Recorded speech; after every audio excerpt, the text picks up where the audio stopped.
I think like a very important question to ask first is, are you as a founder going to be the face of your brand? Like, what is the long-term goal there? Because not, in my experience, not every founder wants to be the face of their brand. They want it to exist almost independently from them as a separate entity, which is valid. It does depend again on what the big long-term goals are. All right. Hello, beautiful people, and welcome to the next episode of the Beauty and the Brand podcast.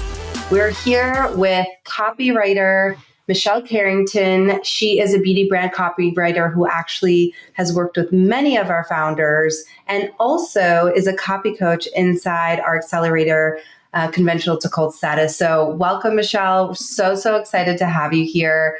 I know from my end, our founders absolutely adore and love you and will not stop talking about Michelle. Oh, so I'm so happy nice to finally have you on this podcast. It's been a long time coming.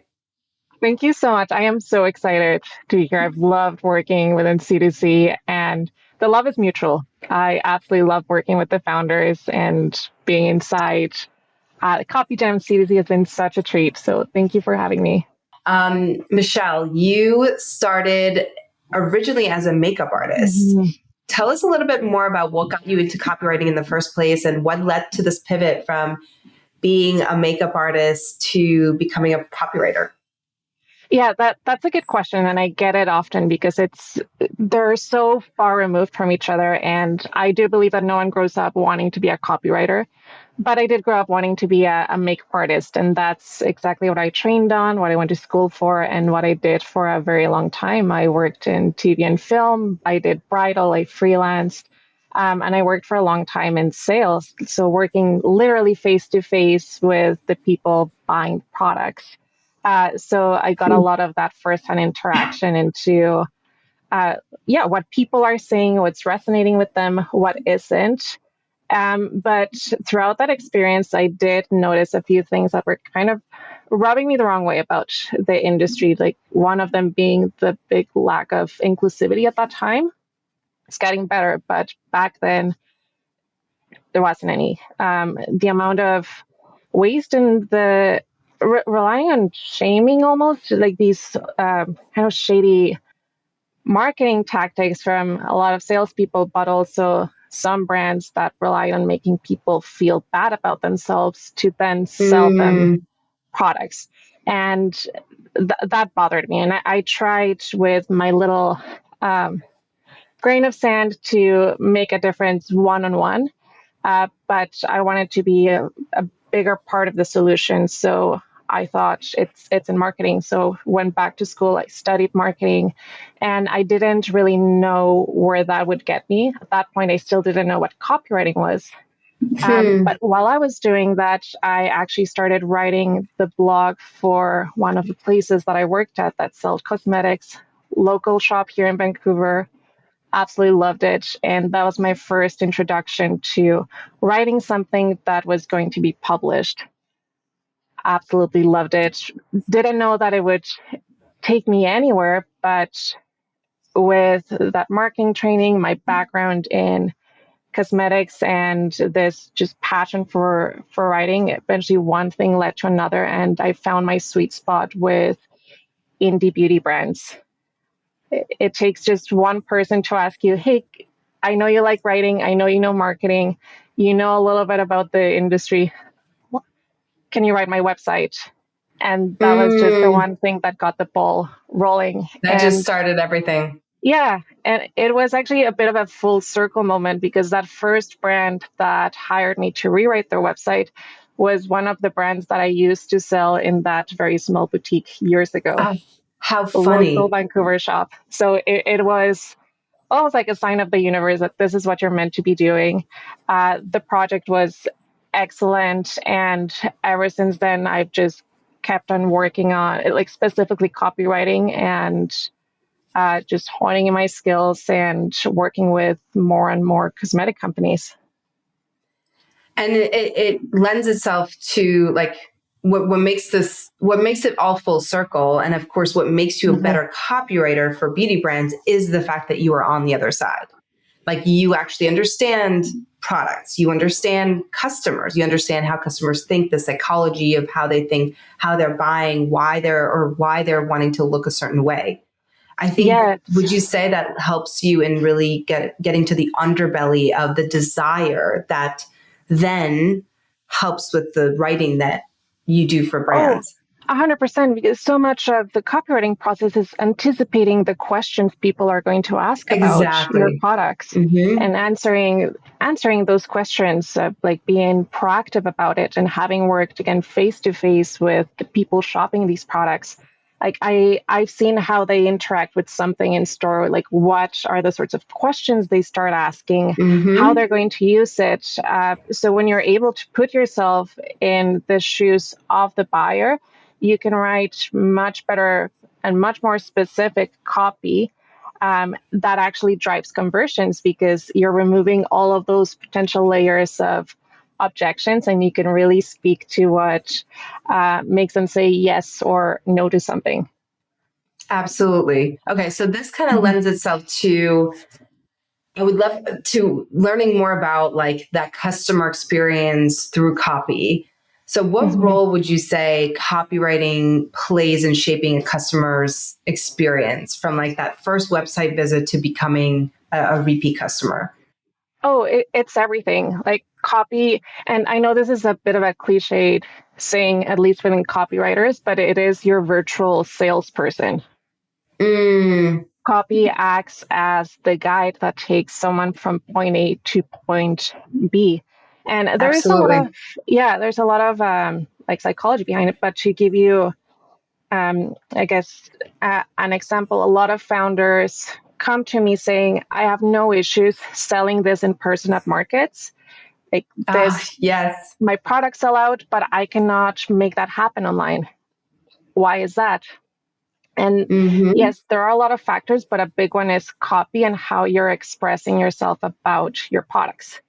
When you're Mm, selling in person, you get that real time feedback, and you're able to adjust your pitch. yes, You're able to adjust your messaging absolutely. based on what you're seeing. But you're not able to get that real time feedback online. That said, though, that's where research comes in. That's where data collection, serving your audience is very important. All of those, which are steps in developing copy that again anticipates those potential questions people are going to ask, that really speaks to the motivations they have for the product. For buying the product, and that really reflects the value of what you're selling. And all of that Mm, is through copy. yeah. Actually, in fact, so much so that even with like ad copy, 70% Mm-hmm. of conversions are as a result of the copy, not even like the visuals or the video, but as a result of the copy. That's so true. So And yeah, go go ahead. ahead. And that is a big misconception. Sometimes um, a lot of the times I see brands put a lot more value on the visuals, on the aesthetics, which yes, they are super important to attract and almost to hold attention, but it is the copy, it is the words that's going to drive action. It's what's going to Yes, answer those questions and get people to take that next step. next step. Absolutely, I so Mm-hmm. agree with you. So this, you probably have seen and studied many different brands, many different websites. Oh, okay. I'm sure you're constantly experiencing, so many different brands from small to Mm-hmm. big, large brands. What are some of those common messaging mistakes that you see beauty brands make, especially young brands when they're trying to stand out? I think one big one is talking about yourself too much, making it all about you, to the point that the customer is kind of lost in what's in it for me. I Mm-hmm. see I see a lot of here at insert brand name. We believe in statement. Mm, And there is a bit of a fail there in engaging the customer and making them part of the story. And like I truly believe in the brand story method and treating the customer as the hero, and yes. treating your brand as the guide. in that journey. And when brands make that shift from it's about me and I'm the hero to treating the customer as the central part of that storytelling, of that messaging, when they start seeing the difference and when they start seeing that engagement. So I guess that would be the first mistake, making it too much about themselves and using a lot of we language and centralizing everything around Mm-hmm. them. Mm-hmm. Absolutely. That's one. The second one is the relying on trends. And I know you can speak on this a lot. I know this is one of your pet peeves, but Yes. I see it so much specifically with wording around clean beauty brand. Yes. And the issue with relying on something like that is that, for example, with clean, it is now becoming the standard. So it's no longer a differentiator. And with so many brands claiming that title of clean, you're getting lost. It's not specific enough. Absolutely. So choosing a trend and then not being very specific about what you do and what you do it differently, it makes it so easy to get lost and to have people choose something else that might feel a little bit more specific to them, which. Yeah, I was going to ask you actually about that, because I think a lot of our brands and our founders who are listening to this, they do consider themselves clean brands. And so what is your process, or what do you recommend for them to do to kind of look beyond that? I think you can still own the clean label, but it shouldn't be everything, because there's like a lot of customers are still looking for that wording specifically when they choose cosmetics, when they choose their skincare, when they choose It's their true. makeup. It is something that they look for. So I do believe it's still important to include that wording on the website, on your emails, on your communication, but you don't want to make it your identity. And that's where you really have to dig deep into your value proposition, your point of difference. And the exercise that I usually recommend founders do is look at your product and all of its unique benefits. Like, what does it do? What is that emotional transformation? What is that physical transformation? Then look at your customers specifically. Who are you talking to?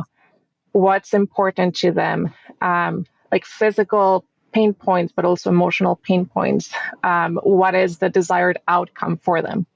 And then the third part is their story, because every Mm-hmm. founder has a very unique story, specifically within indie beauty.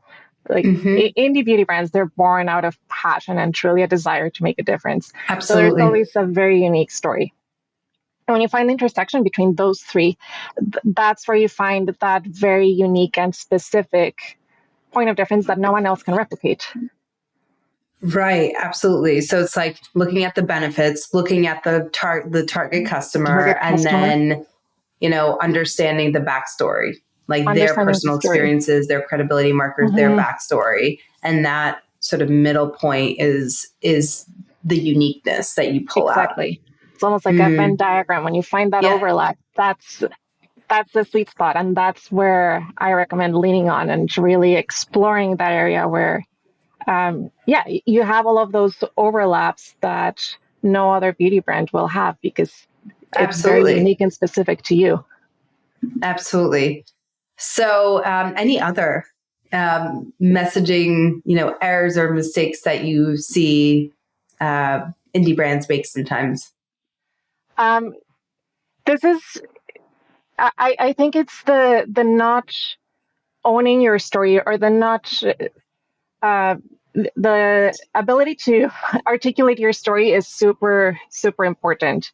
Not just again on your communications, your website, but it's a really great way to start pitching, to start raising funds, to pitch to retailers, to pitch in Mm-hmm. person, and really having those almost sound bites, those really clear.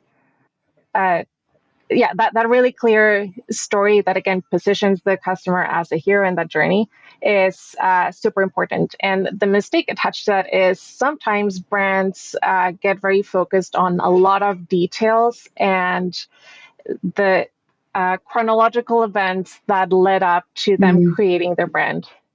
to the point that the actual meat gets lost. Lost. It gets diluted. Yes. And it is hard to extract that little piece of gold within the brand story, because I do acknowledge that every experience you've had up until the moment you decide to create your brand was a defining moment that contributed to this creation. But you have to be very discerning and pick the moment that really resonates with your target audience, that really speaks to the benefits of the product, and Yes. that has that almost sticky hook to it that makes it a good story. Yes. Yes. And a relatable hook, right? Relatable. So it's that one element that is probably the most relatable to the pain point or desire Exactly. that customer has. Exactly. I like that. Because when you are an indie beauty brand, and this is something you always say, the riches are in the niches, right? So you have to be very specific, and your niche will be at first who relates to you, who can see themselves in your story. So you have to find that moment that is most relatable to the people you're attracting, and really lean in on that. I just want to put a pin in this for anyone who's listening. This is gold. Like really taking like your whole brand story, taking whatever you've written, if you have your, entire brand story from beginning to end with all the, all the information in it, and really looking at, well, okay, who's my target customer? And then what is that ultimate desire or pain point that perhaps is in your story that is also relatable and relevant and intriguing to your target customer, and starting the brand story from there. From that point.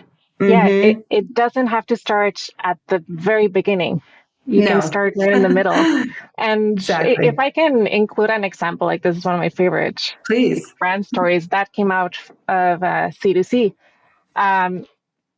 So this brand was created by a serial entrepreneur who very successful in her field. She had a very high position in her company, and she developed this shampoo line for kids.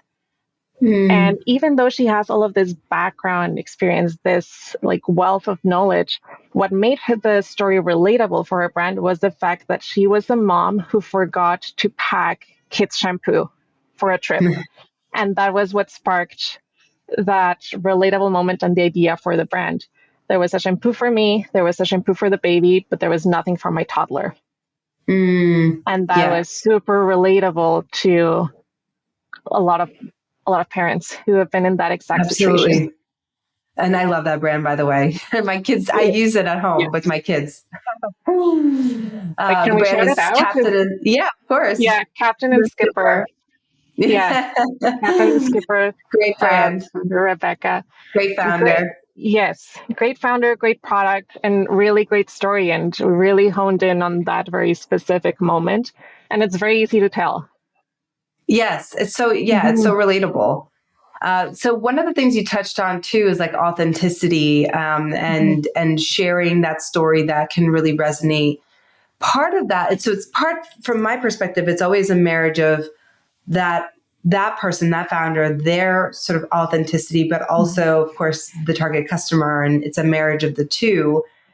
And one of the issues that I find sometimes with brand story and with website copy or social copy or whatever marketing copy is that founders will oftentimes adopt a brand voice or tone that is not their own. So, for example, maybe they are by nature serious, but they're trying to adapt a very casual, funny tone that is not really them, or vice versa. Maybe they're very casual and fun and funny, but they're trying to elevate themselves in a way that is more serious or more clinical, that is very much not on brand. So What is your process? First of all, have you had this experience with any Oh, of the yeah. founders that you've worked with? And what's your sort of process for helping brands find that more of that authentic voice and Yeah. tone? I think like a very important question to ask first is, are you as the founder going to be the face of your brand? Like, what is the Mm, long-term goal there? Because in my experience, not every founder wants to be the face of their brand. They want it to mm, exist almost independently from them as a separate entity, which is valid. It does depend again on what the big long-term goals are. But that's the first question that I ask. I do encourage founders, though, especially indie founders at a smaller stage, to be the face of their brand, though, because it is through human connection and through showing your personality where you can, again, captivate your audience. It's a lot easier and it's a lot more effective. But assuming that that's the case, there are a few tips that I recommend founders do. One of them is to like record themselves speaking, actually, like just having casual conversations with friends and getting comfortable recording themselves and listening to the way that they speak and really kind of breaking down their voice and how they express themselves.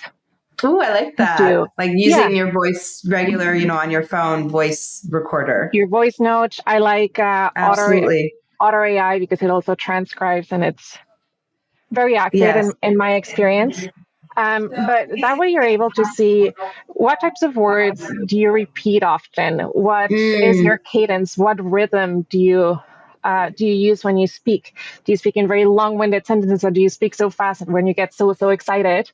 Or are you someone who's a little bit more like methodical, who chooses their words very carefully, goes mm, about that? absolutely. So really dissecting how you speak and then contrasting it to the brand you're creating. Are you also creating a brand that's very loud and bubbly and bright fuchsia with neons? How do you marry the two together? So, looking at the branding, looking at yourself, and then finding that intersection. For the most part, I see founders create brands that align with their personality. So, usually that overlap is very clear, Clear. clear and Mm, apparent. But once they find that overlap it's a matter of creating your little brand vocabulary, choosing the words mm-hmm. that you want to use, and really approaching it almost as a guide. Like it's not just writing; you do want to have your guidelines because that ensures Absolutely. consistency. And Yes. it really is an extension of branding, just how your brand colors, your logo works, Absolutely. the way you communicate is very important too. So Yes. looking at words, looking at your cadence, the rhythm in which you speak, even the emojis that you Hmm. choose to Yes. Yes. represent your There's brand. a, it's funny that you mentioned that with like the words that, having your brand guideline, like your messaging guideline with the words that these are the words we Mm-hmm. use. These are the words we don't use. And it's funny because I was playing with ChatGPT a little while ago to put together an email. And I remember it using some word that was just like very off brand. I think it was like sparkly or shining, like They're like, have a oh, shining day or sparkly day. I'm just like, mm-hmm. oh, this is not my brand at all. Like I do not use I these would never say words, that. and I, obviously you train ChatGPT, so I let Mm-hmm. it know, like, we don't use those kind of words. Can you try this again? Or maybe it was something like, brilliance. I think that was one of the words too. And I'm Mm-hmm. just like, this is too cheesy. I was like, this is not Oh, on brand, but it prompted mm-hmm. this, wanting to create a lexicon essentially of like, Mm-hmm. this is the words that we use. These are the words that we don't use. And that is helpful whether you're using Chat GPT or not using it. And just with anything that you have, as with your Yep. visuals, your typography, it's having that brand messaging lexicon of what are the kind of words we use, even like grammar and punctuations. Like we're not, Punctuation. so it's Yeah. side tango, but when I worked at Glamour magazine, Yeah. we used exclamations with every sentence. And even in like emails, like that was part Mm-hmm. of the Glamour brand, was like you Yeah. used exclamations with everything. And that like bothered me to no end. And I think if you're saying a statement, you can say it with confidence, and you could say it without having to put an exclamation point at the end. And so part of our protocol, our grammar protocol at AB Creative is like, we very rarely use exclamation points. And if I start catching them, I'm like, nope, take those out. Take all of You know those out. what? Now that What? I'm thinking about it, like really, I'm going through all of the emails that I read from you over the past years that I've been subscribed to your newsletter. I don't think I've seen an exclamation point, and if I have, it's like an It's rare. exclamation. Yeah, Yes, it's that's rare. so right. That's so funny. Isn't that It's funny? interesting, but again, it's very defining of AB Creative. Again, there was a point where I was writing newsletters for a brand that made like post waxing, like aftercare products, like for like Yes. Brazilians and all that, with a very sassy, very bold, and very humorous personality. While I was Yes. also writing newsletters for a maternity brand that was very nurturing, very Yeah. caring, very Yes. um, like would not swear in their emails. And then we have Yes. this other one where we include a lot of pop Total culture opposite. references. Like Yes. we swear, we're bold, we use a lot of exclamation points and emojis. And then the other one is more Yes. delicate and kind. So it also, like, you have to take a look at the product that you're selling in your packaging, and also the audience. We're talking to moms who are about to give birth or postpartum, and again, on the other hand, we're talking to like two women who are getting ready to go on a cruise or just have a lot of fun. Yes. Yes. Yes. Yes. It's like read the room. No, Exactly. so much of what your work is knowing how to read the room. First, knowing how to create, Mhm. right? Like, how do we create the room with has a very distinct personality, and then how do we make sure that we're able to read the room and the customer is able to read the room and they feel like it's a good vibe for them. Like, oh, I Yes. belong in this room, or I don't belong in this room. Yeah, exactly. And to add to that, that creates a really good filter to attract right fit customers, because it is another layer of relatability, or even Yes. aspiration. Oh, I want to be bold and sexy and just Mm-hmm. careless like this brand is. So I'm leaning more over here. Absolutely. And it also pushes Mhm. away people as well at the same time, which Yeah. is what good marketing should do and Oh, good yeah. copywriting should do. Yeah. You don't want to attract everyone. Mm-mm. No. So actually, let me Mhm. ask you that. Do you think most brands truly understand what it takes to stand out? Or do you feel like a lot of them are trying to fit in and chase trends without really knowing like why? I think I think there's a learning curve there, because I Mm, see a lot of brands create their brand with the intention to help everyone. Like, this is something that everyone can use it. Like, this moisturizer is great. It's safe for babies. It's like old people will love it. Everyone is going to love this. So I want everyone to have access to it, and I want to sell it to everyone. But again, while in theory, yes, this might be helpful for a very wide range of people, it's going to make you drown. It's going to make you get lost. You have to be very, very specific. So the learning curve there is the accepting that talking to fewer people, but being more specific and establishing more of a relationship with a smaller number of people is going to be more effective than talking to a very big room of people. Absolutely. You're speaking my language. And yeah, it's hard to grasp at first, like especially if you don't have a background in marketing, in sales. It's like, what do you mean that if I talk to only 5 people, that's going to be better for my brand than talking to 5,000? I don't get it. So there is a bit of a like education there to Yes. be done. Yes, absolutely.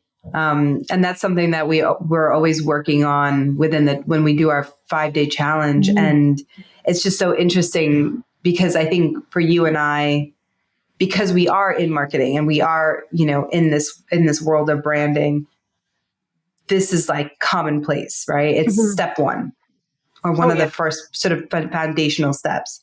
But if you're not coming from the marketing and sales side of the world, then making the choice to differentiate your brand and streamline it and niche it so far down that you are just talking to a finite group of people is really scary. It is. And it's really challenging, and it really puts you in a place of fear, like, oh, this is actually going to reduce my sales. This isn't going to let me Hmm. break through. This isn't going to let me grow. This is going to stop me from growth. And it's actually the complete opposite. Hmm. But in order to truly like apply that, apply that polarizing perspective of I Hmm. am going to niche down. I am only going to tailor my brand to this specific person, and I'm going to put it in this tone, and I'm only going to use these words. That takes, I think, a lot of bravery and a lot of guts Oh to yeah. make that choice ultimately and follow through on it. Yeah. Like 100%. You couldn't have said it any any better. It is a leap of faith because in a lot of cases that was not the intention you went in when you created your brand. And I think a lot Right? of I don't know if you watch Shark Tank or the Canadian version Dragon's Den, but every now and then there is a pitch that goes in that says there are millions and millions and millions of women in Canada, and from that, there 50% of them have this problem. Therefore, this is like the market that I'm talking to, and this is the potential sales just from looking at these numbers. But that is such a wrong like approach because it's not specific enough, and that's usually the feedback that they get. Like just because this group of people exist, that doesn't make them your target customers because there are so many more Absolutely. factors, and your marketing is going to get so lost. So lost. And even Mhm. with like Facebook Ads Manager, when you look at targeting, whether you're doing Advanced Plus Mhm. or doing manual targeting, uh, you know, Meta will always suggest a medium target group, not the max. It's never the max. The max is always too Mhm. many. Too small is also too small. Mhm. But it's always like finding that sort of middle ground of what your category is and making sure that you don't have, a lot of what I don't know. Have you ever read the book like Red Ocean, Blue Ocean? No, Red There's Ocean, a Blue different Ocean. title for it, but essentially what it speaks to is a red ocean is where there's a bunch of sharks and everyone's trying Yeah, to fight for the same keep them from. customers, Yeah. and there's blood in the water and you can't get any of the Mhm. customers because there's the bigger sharks are getting the fish, right? Yeah. And then there's the blue ocean, and the blue ocean has lots of customers and lots of fish, and you have a wealth of fish to choose from and to eat, and you do not have to fight for that fish. So I can't remember I'll find the exact title, but Yeah, I'm gonna read the that. concept is like how to get basically how to find your blue ocean. Very Yeah. interesting book on positioning and messaging. But taking a Mhm. little bit of a left turn to tell me uh, the dark side of marketing. Do you ever feel like there's a fine line between effective marketing and manipulation? And where do you think that line is? And how do you make sure that you don't cross it? Oh, yeah, like especially in beauty. And Yes. that is one of the Yes. things that actually got me into copywriting, going back to Your my story. own origin story. And I think with beauty specifically, that line is, are you creating a problem for people for then for you to then come as a hero and solve. If you're the one creating that problem, if you're the one like almost shaming people, that is lying. And I do believe that is unethical, but unfortunately, it is something that is still very much out there. And that is in terms of messaging, but also within copywriting. So much of it is based on psychology and human behavior and saying the right things at the right time to almost manipulate the way people are going to act and react to it. And I think operating always from a place of like consent first and giving people options. Tell me more. So, what do you mean by options? I see it. I see it a lot with email marketing, for example. There is this very big. Let me articulate what I want to say beforehand. Doesn't need to be edited out, but this big push to sell at all costs, to the point that sometimes I see people, brands saying, if you're not purchasing this, you're dumb. Obviously not in those words, but we've given you all of these reasons to buy this product. You are the perfect person, perfect consumer for this product, and you're still not buying it. We're already offering you this discount. You're not buying it. There must be something wrong with you. And I think that is a very shameful tactic. But have you seen that? I have seen it. Wow. I have seen it. And these are, again, they're not the brands that you work with, that we choose to work with, but I've seen it. I've been approached by brands like this where the goal is ultimately to make money. It's not to make a difference. It's not to, it's not to change something, but more so to make a quick buck, to sell as much as possible. And at any cost. And where giving people the option comes in is presenting information in a way that is going to resonate with the reader, but they have the option to make their own decision without feeling that sense of shame. Absolutely. Well, let me ask you actually to kind of challenge that for a second. I know typical copywriting frameworks typically are based off of speaking to a specific fear or pain point, right? Or of course, the other side of that is the desire. And do you feel that, in your perspective, that there's anything wrong with speaking to the fear or anything wrong with speaking to the pain point that people have? I don't think there is. Because a lot of times there are pain points that people are not aware they have. They haven't found the ways to articulate that thing that they're feeling. And when they see a brand speak on that specifically, it is a moment where they can feel seen. But it's a matter of how you address that pain point, how you talk about it. Let's use anti-aging as an example, where the pain point, the physical changes that we go through as we age, you can talk about them as issues. You can talk about them as a decline. You can talk about them as a loss of your vibrancy and your youth. Or you can talk about it in a way that doesn't make the person feel like horrible about themselves. You can talk about it as, okay, you start noticing these changes. You start noticing like lines where there didn't used to be lines. You start noticing that things are in a different place, lines. And you are speaking to the same pain points, but in a way that is not shameful or bringing the reader down. I love that. Okay. So I like that example.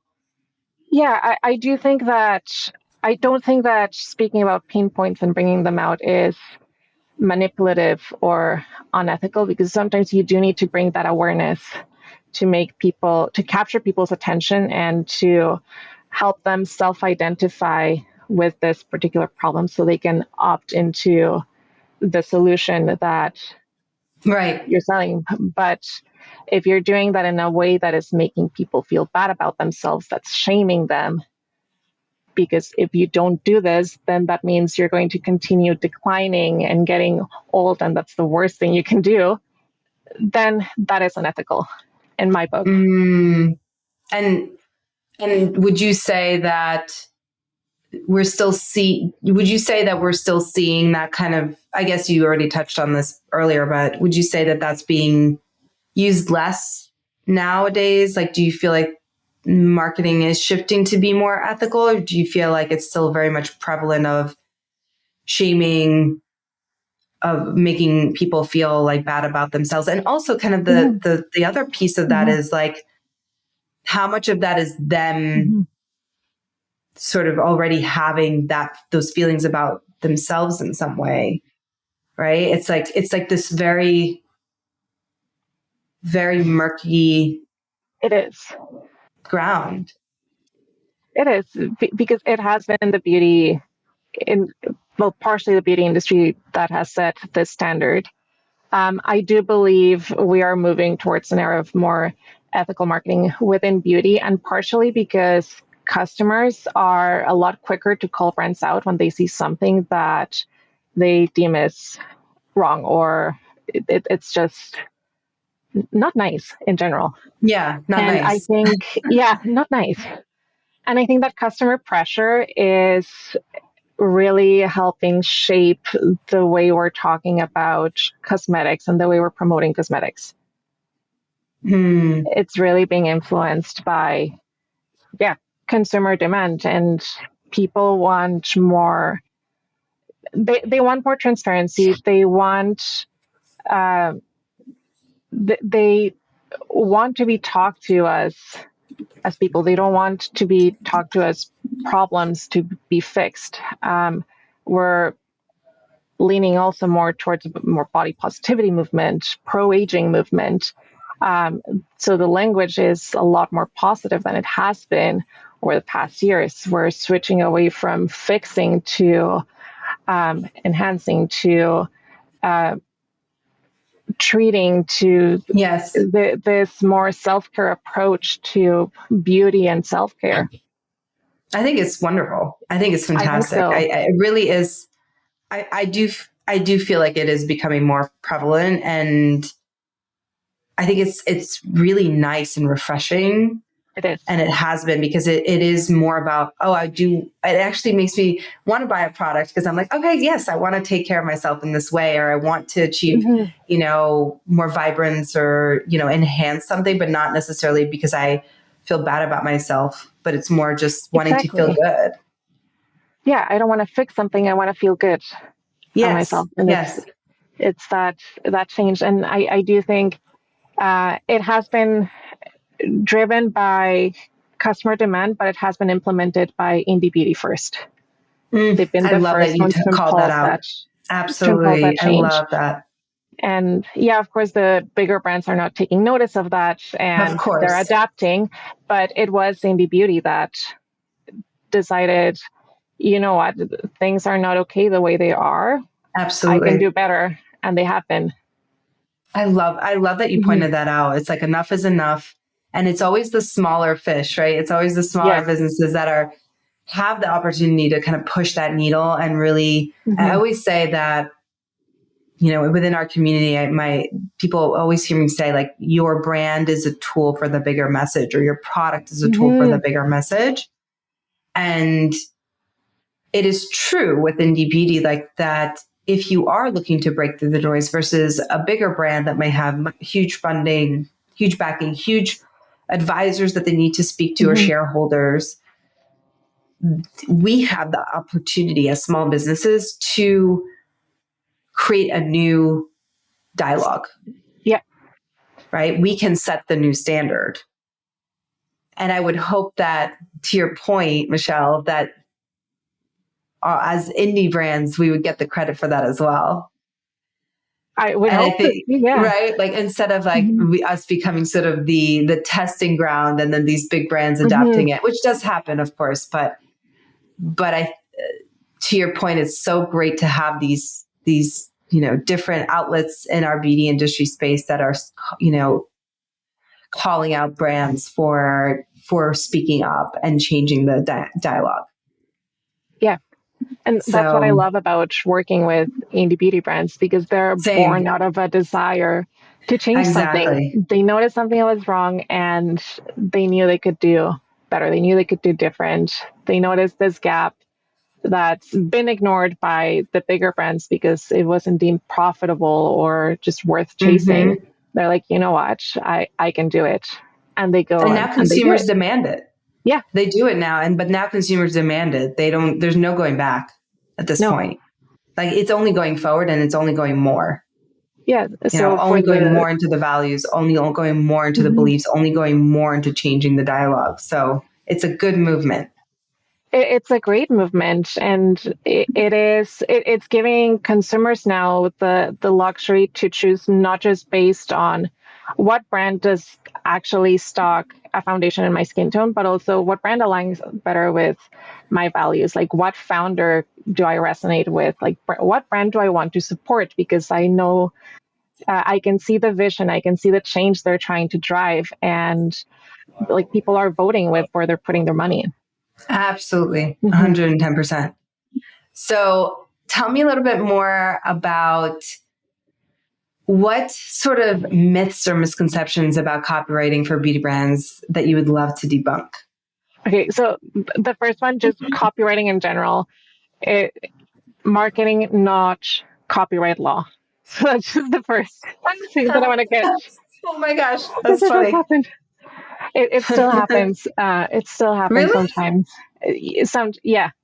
I'm like, Okay. oh, maybe I need to do a better job at expressing what I do, I work think, you on know my what it messaging. is? Yeah. Because I noticed this too. I think there's different language that resonates with different industries. So like if you're a service business doing, if you're in the service industry, we're using the word copywriting. That's a very commonly understood term. Yeah. But I think in Taken out the of product context. world, even though it's becoming more prevalent now, I would say it's still like I don't know, like maybe messaging or marketing or brand messaging. So that's a good one. I like that you shared Yeah, that so one. that's the first one. Copyright law and copywriting, they're very different. A second one, and I think this is relevant nowadays, is that ChatGPT can be your copywriter, which I agree and disagree in both ways. It truly depends on how you use it, and I think the best way to approach it is ChatGPT is not a replacement of your writer, but it's a tool to facilitate writing, as long as you have your foundation set. Um, and this ties to the next myth. Oh, it's just words. Like it has very little importance in a website, for example. We'll focus a lot more on the design, all of these beautiful features, the photography, and then copywriting comes second. The designer will send a template with some prompts, and I just have to fill in the words, Oh no. which does happen quite often. So looking at your copy as something secondary or just something to fill in some blanks. Yeah, that is a misconception of what copy can do for you. You're really underutilizing that real estate on your website if you're just putting words in there. The solution to that is really to do the groundwork and spend some time thinking of your target audience, benefits of your brand, your product, the change you want to make, to then craft that very specific copy to fill in those areas of your website so you can drive action. So I guess to answer your question is that copywriting is not very important, that it's secondary. You notice it when it's bad. You notice it when it's really bad, but when it's really good, Yes. sometimes it just feels very integrated into the Yes. brand, and I it would say feels like part of the it's ecosystem. I know statistically it's, like I said, with ad copy, at least Mm-hmm. statistically, 70% of the conversion is as a result of the copy. And I don't know if the statistic off, maybe you do, Michelle, but what the statistic is for like websites Mm-hmm. or, for like Yeah. websites, but like what percentage of the conversion happens as a result of the copy. But I imagine if for ad copy, if it's that high, then I imagine it being just as high, if not more, for websites. Yeah, you can really get into like testing. There's a lot of very sophisticated tools now that can really track even like heat maps where people are spending time Yes. on the website and see how people react based on copy. But I Yes. don't have like the actual stats. But to give you an example, I worked on a website audit for a client, in which all we did was refine some headings. I rewrote some of her paragraphs, made it a lot more succinct, more specific, and more aligned with her brand personality. And reported back that she saw like a 30% increase in engagement. So people clicking and spending more time on her website just from implementing those changes. Hmm. Didn't change anything design wise, just the copy, and she saw people staying on her website longer and clicking more. That's fantastic. Actually, you know Mm-hmm. what? It just made me think of one statistic that I read recently that 90% of like landing pages, Mm-hmm. website landing pages, and are as a result of the headline specifically. And so, and that applies to like ad headlines as well as for like landing pages, website headlines. Subject lines. So if you're subject lines, exactly. Mm-hmm. So if you're going to spend any time like rewriting anything or testing or A/B testing anything, start with the headline. Like spend 90% of your time on the headline. If you're trying to kind of figure this out yourself. Obviously, the rest of it has just as much of an impact, because if you read a headline that hooks you in, then you're going to read the next paragraph. Yeah. If it hooks you in, or that line hooks you in, then it lends itself to reading more. And I can't remember the stat up now. Actually, I could probably pull it up on how long people spend on a website that they land on. I think, is it like It looks three like seconds? Like you have 3 seconds to capture people's attention. it says that on average, it's about 52 seconds. Okay. That's AI answering me off right Mm-hmm. now immediately. I think it's actually less than that now. 52 seconds seems like a lot of time. Very long. Yes. Yeah. I'm pretty sure that it is like significantly less than that now. So with that being said, Mm-hmm. it's like immediately that tagline that is on that homepage, like above the fold So section, important. Yeah. crucial. That is your subject line. That is like your email subject line. That is like your Yeah. landing page headline, Yeah. right? That tagline has to speak immediately to the problem solved or the desire, has to speak to the target customer, Yes. has to the transformation that product or brand is bringing to the table. So so much rides on that That tagline. is so true, because that's going to help people decide whether they stay or they leave. And I want to expand a little bit on this, because Please. going back to that question of mistakes I see brands make is sometimes they'll look at what the big brands are doing and try to replicate it, because there's a big brand, they're successful, they must be doing something right. And what big brands do on their homepage for their websites, they have very little copy, actually. And if Hmm. they have something on the hero section, which is the first thing you see when you land on a homepage, it's sometimes just relevant to the product they just launched or the promotion at the moment. And it's not a lot. Like if you go Hmm. to like Charlotte Tilbury, go to Patrick Ta, very minimal copy. So they adopt that for their website. But the big difference here, and why it works for a big brand versus not so much for a smaller brand, is that the big brand has spent so much time and money building brand awareness. People land on that Years. website Years. already knowing what they're about to encounter. They already know who the brand is and what they stand for. But you, as an indie beauty brand, the brand awareness is much, much lower. So you do still have to do that work on educating the customer on what it is that you're offering and how you can transform their lives. And that's That is, what should be on your headline. Yes. And that is, I have to put a pin in this because that's probably like the most important point from today's, interview with Michelle is, and I can't stress this enough because I see this time and time again, the difference between communicating visually through copy as an indie brand, as a small brand versus comparing yourself to a big brand. So I see a lot of founders, to your point, Michelle, will look at what big brands are doing and they've had decades, if not years, of building a brand. If you go all the way back, like even social media, if you go back to brands like, I remember I literally did this for an article that I wrote about Herbivore and how they kind of broke through the noise. And if when you see like their posts now or their social content now, it's all very like flashy and product focused and sales focused, right?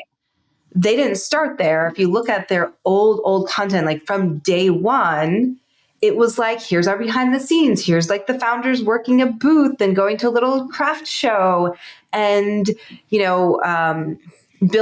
creating their product in their little lab. Or there was so much content that was about the sort of soul of the brand. Yeah. And it wasn't until years later that they shifted focus on product, sale. They've done they've paid their dues in building that brand awareness. They've gotten to that point of being able to just push product or sell product or show a new launch or whatever that is. That's not where you start. So I love that you share this because it does require a lot more messaging support for a small business to really help to understand why a customer needs that product or that brand, how it plays into their life versus a bigger brand that is just like a visual thing, like, oh, like here's our new thing. It's like, people don't need convincing or, an understanding of those brands. They already know them. They're just going there for the check, the transaction. And they're not doing that with your business yet. Exactly. There's still a lot of website right now, which is these are and but actually a really good example of a brand that's in the transition from very messaging heavy foundational content to more product now that they've expanded is Bloom Beauty. They're Vancouver-based skincare brand that Sephora a couple of years ago, and it's been very interesting to see that transition live, like right before my eyes. So tell me, go deeper. Tell me more. Like, what has that transition looked like from your perspective? So I've been following this brand for a while, and so much of it at first was content from the created by two sisters, with the goal to bring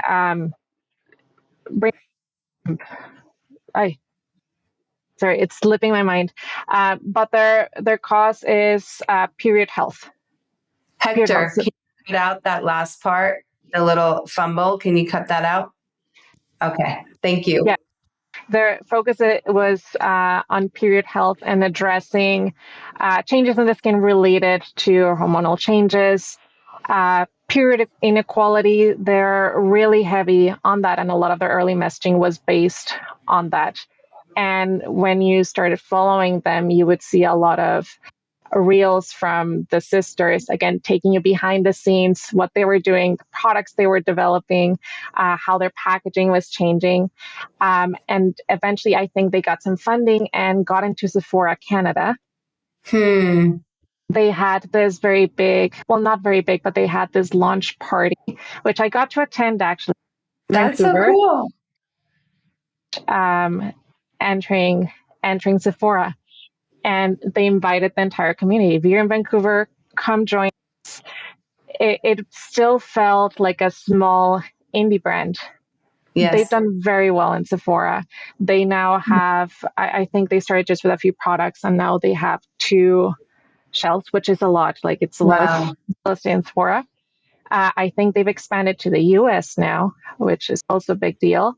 And you can see in their content that it's a lot more curated. It still has that young and cheeky vibe, but it is more about the product. And you don't have to scroll too far to see that Yes, that transformation, that transition. shift, that transition.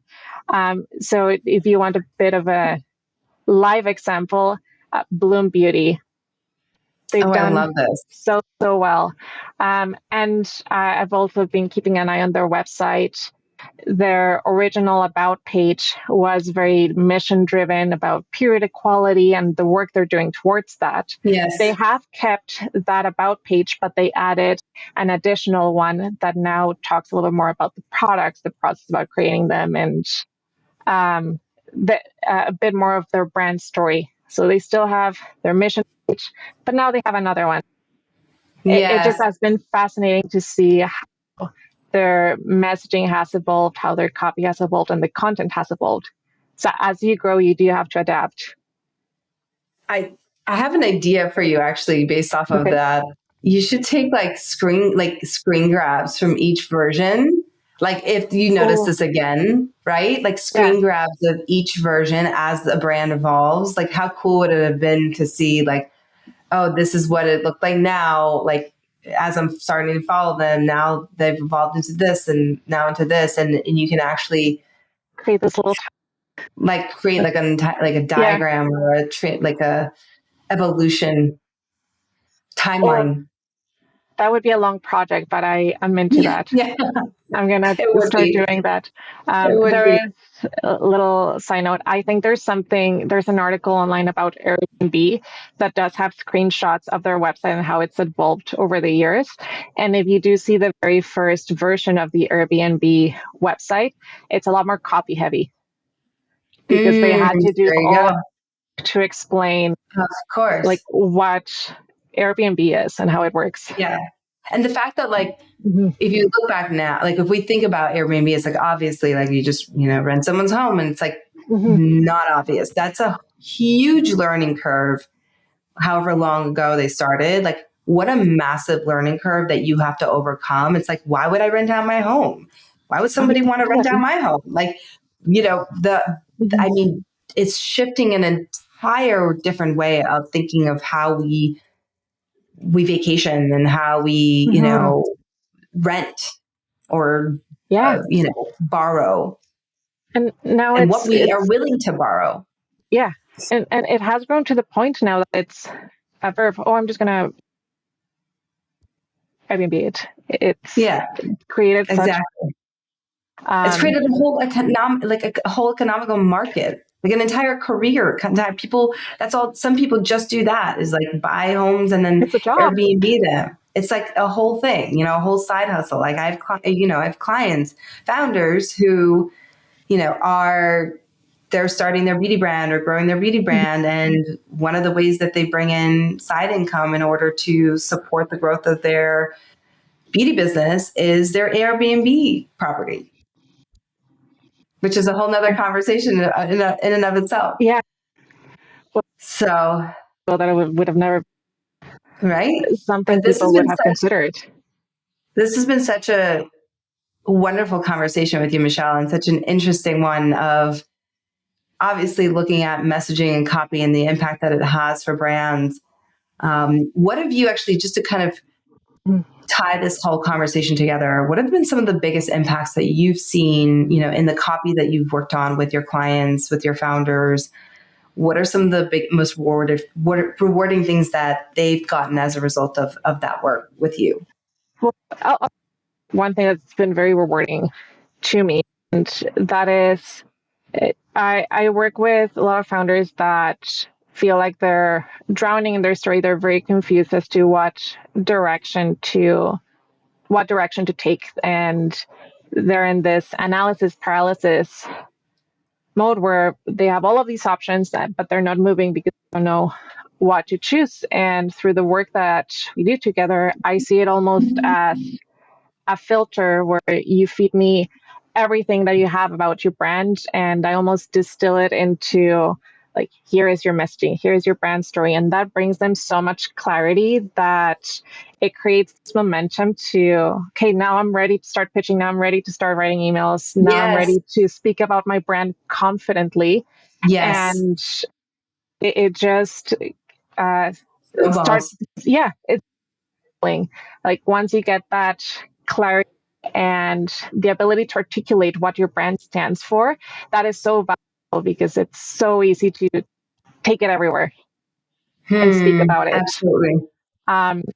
But now some of the more rewarding moments that have come from founders is having like a slogan we created, printed to use in markets, and them telling me, hey, people are gravitating to my booth because they saw the slogan and it caught their attention, and it has helped sales because they sparked that curiosity. Going back again to the whole headline Right. conversation we had. Mm-hmm. Absolutely. Like seeing those results in real life is very rewarding for them, and seeing that traffic come Absolutely. in. Absolutely. And to your point, like it's being able to have the clarity to sell, like to feel confident and comfortable to sell. I noticed that too in working with our founders in C2C and our other programs. We, you notice that like once there is that clarity first, then it lends itself to the brand deck, which allows you to pitch wholesale, or it lends itself to your media pitch. You're much more clear on what is my pitch, what is my differentiating factor, what are the credibility markers, and then it lends itself to a much easier, more seamless PR pitch. Right? It lends itself to the marketing and the sales components, like what the work that you're doing ultimately has the biggest impact on how you're marketing and selling your business and your willingness to be able to do it consistently because you're so aligned now with that message. It's landing. Okay. Consistency is such a key word. Yes. Such a key word, because consistency, that repetition makes you stick in people's head, and it makes you feel more comfortable with what you're saying. And to add a little extra layer and go deeper there, even internally as brands start growing their teams, having that clarity over who they are, what their values are, allows them to hire like better aligned partners, better aligned actors, and make the onboarding process so much easier because they can get the brand faster. Absolutely. Absolutely. Yes. So we're going to tie it all together, and essentially, Michelle, thank you so much for having us here. Or Thank you. Hector, take that out. Take that part out. So happy to have you here, Michelle. It was such a pleasure to chat with you about something that is dear to my heart as a journalist, as a writer myself. I love kind of hearing about your process, your take on the industry, your take on the ethics, I think, of marketing and of messaging, and how that's shifting and changing and changing the industry for the better and changing that relationship with the customer.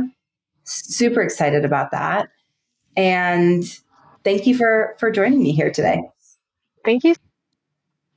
It's always so fun talking to you. And I love nerding out about beauty and copywriting. So this was so much fun. Really appreciate it. Fun. Yeah. I love this conversation, and I love that you entertained, going much further, much deeper into some of these concepts that I think are really important. And I think there are some really great juicy nuggets too for anyone who's listening, or founders who are starting to build their brands or grow their brands, and really thinking about the impact that your messaging and your copy has on your stories that you're telling, both internally and externally. So until next time, I'll see you guys later. Bye, everyone.